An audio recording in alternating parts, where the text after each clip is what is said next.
All right, welcome back to another episode of Beer, Bacon, and Bros. Tonight it is the NBA, well, part of the NBA cast. Adam's not here, but it's Keith and Chris. We're going to jump into some, I guess not way too early since the season starts next week, but just some predictions for the Western Conference of the NBA. But before we jump into that, make sure you're subscribing to the channel. It's free to you. It really helps us out a lot. It helps us grow the family. So all those of you who are subscribed, thanks for coming back for another video. And make sure you're dropping some likes on those videos and some comments. The likes to help the videos get out there for more to see. And the comments, we're going to get back to you. So like I said, we're going to jump into the Western Conference for the NBA for our predictions.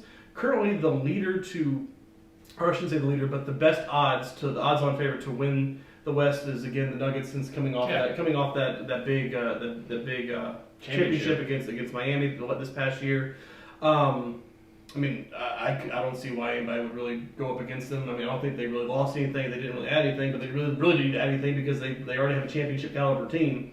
So, I mean, when you've got the reigning three-time MVP, or three-time MVP, reigning MVP, and Nikola Jokic, he's a Joker. He's a three-time MVP. I don't know if he's three straight, but he's the reigning MVP, of course, yeah. He at least had two in a row, so I don't know if there was a year that he was off, but, I mean, definitely, that team's just hard to beat. Yeah, I mean they have depth too. Like that's the thing. You have an elite scorer in Murray. You have an elite. I mean, probably arguably the best player in the NBA right now, Nikola Jokic. Joey Porter's really talented. KCP's really talented. Aaron Gordon's really talented. And then you look at their really good. Yeah. You look at their bench. Reggie Jackson's a good player.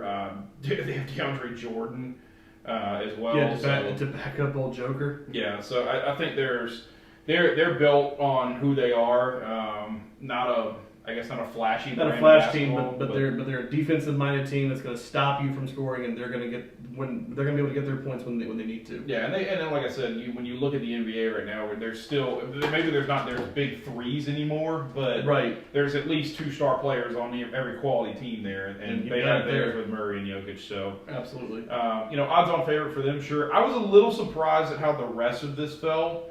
So to lay it out for you guys, Nuggets, Suns, Warriors, Lakers, Clippers as the top five. So as we kind of roll over into the Phoenix Suns, still lots of talk around who they are, right? Kevin Durant's still there, Devin Booker's still there, Bradley Beal now playing point guard for them this season. I mean, they lost DeAndre Ayton.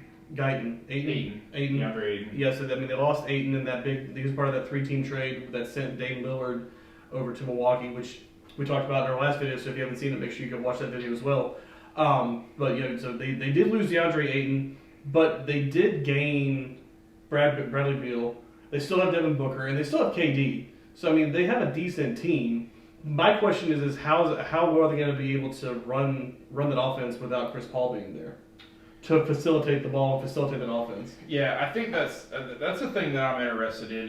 It's almost like a real shift for the Suns in their entire philosophy, right? It's going back to kind of that Warrior style, that early Warrior style of, give me two shooters, two elite scorers at the guards, give me a forward that can do all kinds of things, and the way that Kevin Durant can play both defense, rebound, and score. So maybe it works for them, but I don't look at this team and I say they have the depth that those old Warriors teams, right? Like Grayson Allen's a good name, Eric Gordon's a decent name, Boy is a good name, but see, the only problem I have with this team is it kind of reminds me of what they did in Brooklyn, and it didn't work. Yeah. That's kind of what I see here is KD has kind of put himself in another situation where he's in the Brooklyn of the West. Yeah. Where he's got that similar team where you got three big names on one team, but can you put it together on the court? Yeah. I agree with you. I am surprised that the Suns are 2 here. Now, granted, I think you have a lot of the two behind them, and the Warriors and the Lakers are very old teams. And that's probably why, because the Suns did get younger by unloading Chris Paul. Now, granted, they did get rid of DeAndre Ayton, super young, yeah. But I mean, there's a lot of controversy behind him, and if they were going to be able to sign him anyway. Yeah. Now, if you're rolling into the first of the old teams here, the Golden State Warriors, Chris Paul, Steph Curry, Klay Thompson, Andrew Wiggins, Draymond Green. On paper, that's a fantastic 5 names to start. I look at this team and say, who the hell's going to defend a Nikola Jokic? Who the hell's going to defend an Anthony Davis? Like, You're playing in the West. You're playing some big guys. Hold on. If it breaks there a little bit, If if you're giving Anthony Davis a lot of credit, that should be on the court. I know. Jokic, absolutely. Davis, Yeah. But I mean, that's a small lineup, right? You're talking about a 6'3" guard, 6'3" guard, a 6'6" forward, a 6'6" forward, or 6'8" forward. Sorry, in Wiggins, and then a 6'7" center in Draymond Green. Like this is, you're playing out, spread it out, run it out. I was surprised they brought Draymond back. I thought they were gonna let that dude go. Yeah. They should have let him go, to be honest with you. Yeah. I think they'll probably see that they are going to have some issues when it comes to that when they're running that small lineup, and I think they'll go make a trade for a center at some point. I think they'll go get a big guy. Who it'll be, I don't know. I mean, whoever's going to be shopping, come. Yeah. But 3-4 months into the season, whoever's shopping. Yeah, they need to go get Bojan Bogdanovic. Yeah. Get a 7'3" guy out here for you. Yeah. But I think the way they need to look at this, especially in the regular season, right? When you're playing games, and I hate to say it, NBA, it doesn't matter. That aren't meaningful games. Yeah, they're not meaningful games after 82 of them. I was about to say 62, but 82 of them. I think the thing that they got to look at It's probably here. not meaningful after 62 either. But Yeah, probably 62 is probably not even relevant either. I think the thing that they have to look here when they're playing regular season basketball is creating waves, almost like a hockey, absolutely. of which line needs to be in when, because having all five of these guys being able to make sure you have them in at the right time. yeah, having all five of these guys on the court at the same time gives you elite scoring ability, but it also holds you to a really tough defensive standard when you're trying to play some of these bigger teams. So, creating a Chris Paul coming off the bench with, relieving a Curry or a Thompson, and then, Andrew Wiggins and Draymond Green playing small forward and small, kind of rotating people through a bunch of different Well, I mean, they positions. do have Kevin Looney. Yeah, and I think Kevin Looney should be the starting center. who's not a bad center in his own right. Yeah. So I think Looney's probably going to see a lot more time than what we're seeing here. So Yeah, and I mean, Jonathan Kuminga, again, is also a 6'7" forward, can kind of play through a Draymond Green style of what they're asking. But yeah, I mean, and again, even if you are playing that lower, that smaller team, it could help you in a sense of when that big man is driving, where if you have a joker coming down the court, you can just set up and let them hit you and take the foul because you're not going to be able to jump on them. So yeah, I mean, I think it can help them in certain situations, but I mean, it's definitely not going to hold good in the playoffs, especially if they come across Jokic in the first round. yeah. Which would only happen if they're in the 8th seed, which I don't think they're going to be in the 8th seed. But No, well, they probably hope not. But switching over to the other old team, you got D'Angelo Russell, Austin Reeves, LeBron James, Jared Vanderbilt, and then Anthony Davis in the front line of this Lakers team. not going to win. I'm gonna tell you what, they did enough this offseason to tell me they're still committed to trying to win a championship and they're giving themselves a chance. They're a play-in team. Wow. Anthony Davis can't stay healthy. LeBron James rests at least a third of the year. Yeah. No, I mean, when LeBron came into that team, he handcuffed that team by getting rid of all the talent. They had Kyle Kuzma. Didn't they have Julius Randle or They had Kyle Kuzma. They had Brandon Ingram. Brandon Ingram. I mean, they had a lot of good young talent, and they got rid of it to bring in a guy who can only play 30 games. Yeah.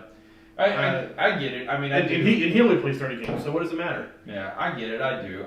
I'll say this. I think they did enough this offseason, bringing in Christian Wood, who was an 18-point scorer and 8-rebound guy for Dallas. They brought in Gabe Vincent, who I don't think got enough playing time to put up significant stats in Miami, in my opinion, but gives them a elite level, a really quality backup point guard. That's what I should say there. They'd be better off than bringing Russell Westbrook back. Not over Gabe Vincent, no. Not sorry, not at this point in Russ's career. And then Cam Reddish, another really good scorer for them. So I think there's a second wave of talented players that when not if, but when Anthony Davis gets hurt and LeBron needs a night off, Game 3, they have some ability to stay in the rankings. I'm not saying they're a play-in team. I would say they're probably a 5 seed in my opinion, 4 or 5 seed. So apparently the odds-on 4 favorite at Vegas. So. I think for me, as we roll into let's take our favorites and then our sleepers. I'll go first on this one. I think my favorite, you got to stick with the Nuggets. I do think that they are younger and more talented, and obviously defending champs. Give me them as the winner. if I'm gonna take a sleeper, again, sleepers outside the top 5, which was Clippers, Lakers, Warriors, Suns, Nuggets. I hate to be that guy, but I'm taking the first one right out of that, the number 6 team, because I again am really interested to see how Dallas plays this Kyrie Irving, Luka Doncic team, because there's so much talent between these two, but can they make the chemistry and make it work? My problem with them is you brought him in last year. It clearly didn't work. He got worse. Yeah. When you traded and brought Kyrie in. Yep. Now, granted, that's only for a portion of the season. Maybe they've come up with something. Maybe they're able to go out and do something more than playing from the start of a regular season. But I don't like that. I think they could have done a little bit better than going out and getting Kyrie Irving, and they could have at least gotten somebody better in the offseason than re-signing Kyrie Irving for what they paid him. Yeah, I was a little surprised at the Kyrie Irving move, essentially. But I do think that when you have that situation with a Kyrie Irving and a Luka gives you the ability for Kyrie to still be the point guard, facilitate. I still think he's got top 5 handles in the league. And you have to figure out how to have Luka play off the ball. Like, be a guy that can score, can move quickly without the ball in his hand and shoot and score, and be the guy that he is. I don't think Luka has the trust in Kyrie to do that. That's why I think Luka still wants to. I think that's why Luka still wants to drive the ball and drive that point. I'm with you there. I think I'm with you. I don't think he has the trust in Kyrie to be the Kyrie of 2011 or no. What year did they win the championship? 2016. Yeah. So I don't think he's not the Kyrie of 2016. Anyways, yeah. Whatever year they won, hit us in the comments, let us know. But whatever year, we'll look it up in a second. But whatever year they won, he's not that same Kyrie, and that's why I think Luka still wants to be the driving force in that offense. Yeah. And I still think they're going to butt heads. I don't think it's going to mesh. Yeah, I think the thing for Dallas also, Derek Lively the second. They, like I said, we got rid of Christian Wood. They bring it in Derek Lively the second, 7'2", 350-pound center. This is the guy that has to help them play both defensively and give them some offense out of a forward or center. So, roll over for you. Give me your favorite. Yeah. So I think my favorite to win the West, like as far as the regular season, I really do think it's going to be the Nuggets again. I think they're just the better team. To maybe go in the playoffs, I like the Warriors. I like the talent. I like where they're at. I still think they haven't. Yes, they're getting older, but they're still one of the best teams in the NBA. You can never count them out, especially with their ability to score. And my sleeper, I'm actually going to go like you with a young team. I'm going to go with Sacramento. I like Sacramento. Yeah. I like what they've been doing. I like where they're at. They made the playoffs last year. They've got a great young team. They're gonna turn some heads again, I think. Yeah, if you haven't watched our East video, I said that I think that young teams win the regular season. Talking about the Memphis Grizzlies, who are a team that was. They won't win because Ja Morant can't stay on the court either. Well, Ja Morant's suspended, so it is what it is. He won't even make it back to the court. Even if he does, he'll pull a gun again and get suspended again. Yeah, probably. But I think that's the right move. The Kings give you De'Aaron Fox, Kevin Hunter, Malik Monk, Sabonis, who I've always been a huge fan of Sabonis from Gonzaga. Well, you have Harrison. You got old ass Harrison Barnes out there, but he can still play. He's a great veteran presence for that young team. Yeah, that's a great pick actually. I like and Malik Monk coming off the bench. Yeah, Malik Monk has looked fantastic since coming over to Sacramento from Charlotte. Yeah, that's a great pick. That's a great pick. So, all right, hit us in the comments. Let us know who you think's winning the NBA's Western Conference here in the 2023-24 season. As always, we appreciate you. Like, comment, subscribe.